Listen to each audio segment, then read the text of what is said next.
Greatness does not reveal itself when things are going smoothly. It does not show up when the offense is clicking, when the ball is moving, and when the scoreboard is comfortable. Greatness shows its face in the ugliest, most desperate moments a game can produce. It shows up when the structure breaks down, when the pressure becomes unbearable, and when everything that could go wrong has already gone wrong. That is precisely the kind of game we are breaking down today. The Indiana Fever versus the Washington Mystics. A game that started with dominance, descended into chaos, and ended with one of the most jaw-dropping shots this league has seen in years. If you want to understand what separates truly elite players from the rest of the professional field, this single game gives you a masterclass in exactly that distinction. For the opening 30 minutes of this basketball game, the Indiana Fever looked like everything their fanbase has been hoping they could become. The ball was moving with purpose. The spacing was disciplined. Players were making the right read, the right pass, and the right cut at the right moment. It was the kind of collective basketball that makes a coaching staff look like geniuses and makes opponents look completely helpless. At the center of all of it was Caitlin Clark. She came out of the gate with an aggression and a sharpness that set the tone immediately. 10 points in the first quarter alone. She was not just scoring, she was dictating. She was controlling the tempo, manipulating the defense, and forcing Washington to make decisions they were not comfortable making. When your primary playmaker is operating at that level, everything around her becomes easier. Role players find open looks. Bigs get clean opportunities at the rim. The entire offensive ecosystem feeds off that energy. The Fever built their lead methodically, and by the time it stretched to 17 points, this game appeared to be headed toward a comfortable, routine victory. The kind of win that builds confidence heading into tougher matchups. The kind of win that silences critics and reinforces positive momentum. But in the WNBA, a lead means nothing if the foundation underneath it is fragile.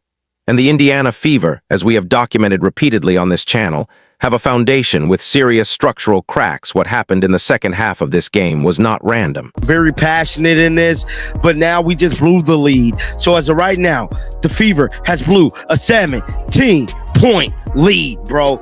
They blew a 17-point lead. They're losing this game right now. The biggest lead other night for Washington was by 2 points. By 2 points. Let me see if I can pull. It was not bad luck. It was the exact same pattern of dysfunction that has haunted this team throughout the season, playing out once again on the biggest stage with the most damaging possible consequences. The ball movement that built the lead completely vanished. The Fever retreated into isolation basketball, the single most predictable and least efficient offensive approach in modern basketball.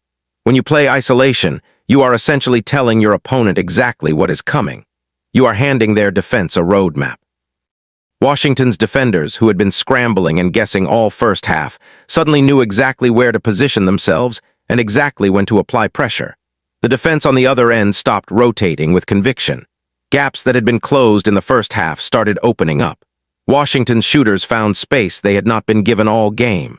Their ball handlers found lanes that had previously been sealed. The Mystics did not suddenly become a better team. The Fever simply stopped making them work. Once again, give up over 20-plus defensive rebounds, man. They had 17 steals, 20 turnovers. Oh, my goodness, bro. 20 turnovers, dog. We can't win. And then came the turnovers, 20 of them, 20 possessions handed directly to the opposition as gifts. At the professional level, that number is not just a problem, it is a catastrophe. Every turnover is a possession your opponent did not have to earn. Every turnover is a swing in momentum. Every turnover is a signal to the other bench that the team in front of them is unraveling. What made these turnovers even more damaging was the context in which they occurred. These were not the result of brilliant defensive pressure from Washington. These were not forced errors created by elite athleticism or suffocating schemes. These were self-inflicted wounds, sloppy passes into traffic, miscommunications between players who should have been on the same page, reckless drives into double teams with no exit strategy and no plan for what happens when the help arrives. Fundamental mistakes from a professional roster that cannot afford to make them in close games. The rebounds told an equally troubling story. The Fever surrendered over 20 defensive boards to Washington in this game. You cannot allow a team to extend possessions indefinitely and expect to hold a lead. Every offensive rebound Washington grabbed was another chance to score. Every defensive board the Fever failed to secure was a direct contribution to their own collapse. Caitlin missed the first one.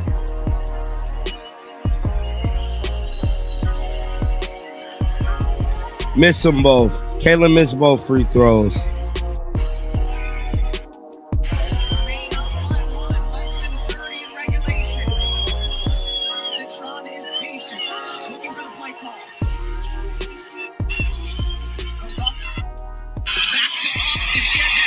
Oh, let's go, Lexi!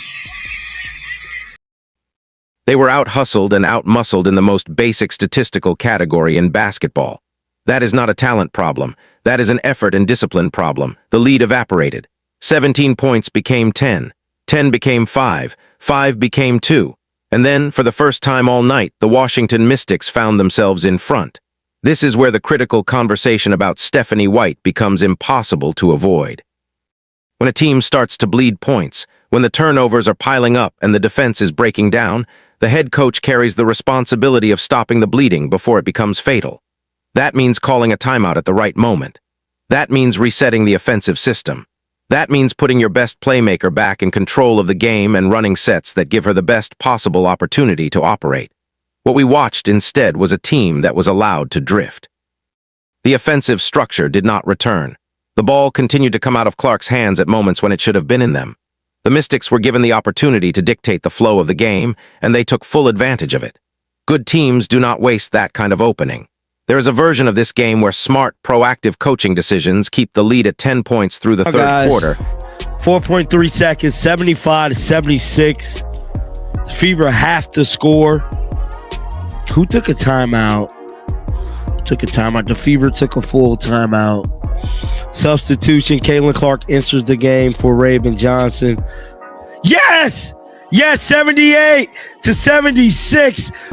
And the Fever cruised to a win that never felt in doubt.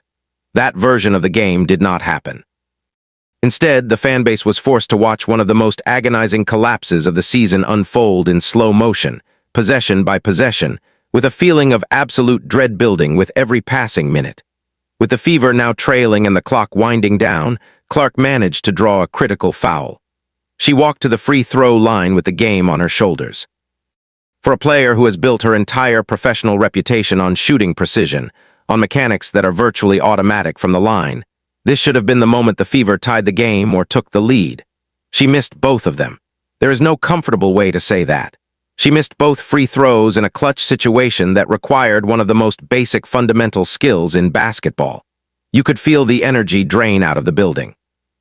The fans who had ridden every emotional wave of this game now had to sit with the possibility that their team was going to lose, that a 17-point lead was going to become a defeat because of sloppy basketball and 2 missed free throws with the game on the line. Shot. Here we go, baby. Mitchell Here we go, comes baby. off the screens, but so does Clark. Wide open. And in! Wide open, CC. Timely. Mitchell here. Wide open, baby. Off of Boston at home. Mitchell comes off the screens, but so does Clark. Up and in! For the vast majority of basketball players, that is where the mental game ends. The confidence crumbles. The doubt floods in. The body tightens. And whatever opportunity comes next is wasted because the mind is still trapped in the moment that just passed. That is the human response to that kind of pressure failure. That is what separates ordinary competitors from something genuinely different. The Fever defense dug in and forced a stop. They got the ball back. But with 4.3 seconds remaining on the clock, trailing by 1 point, no timeouts left to advance the ball, this situation had disaster written all over it. The entire arena understood the math. The entire arena understood what had to happen. A timeout was called. Caitlin Clark checked back into the game. The play was drawn up. Washington's defense knew exactly what was coming. When you have a player of Clark's caliber on the floor, there is no mystery about who is taking the final shot. Every defender on the court, every coach on both benches, and every fan in the building knew the ball was going to end up in her hands. The inbound play created movement. Clark worked off a secondary screen, using the contact and the angle to generate a tiny slice of separation. She caught the ball in stride. She was not at the three-point line. She was not even within what most coaches would consider reasonable shooting range. She was standing on the logo, 31 feet from the basket, with a defender's hand closing in and time running out. For anyone else in professional basketball, this is a desperate heave. This is a prayer. This is a low percentage attempt that you take because you have no other option and hope for a miracle. For Caitlin Clark, this is a shot she has made thousands of times. This is not unfamiliar territory. This is not uncomfortable range. This is where she lives. She did not hesitate. She did not take a dribble to try to get closer. She caught, she elevated, and she released the basketball with the entire weight of the blown lead, the missed free throws, and the franchise's postseason aspirations resting on her follow-through.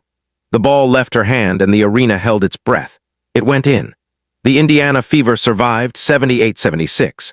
But calling this a survival undersells what Clark actually did in that moment. She did not just save a game.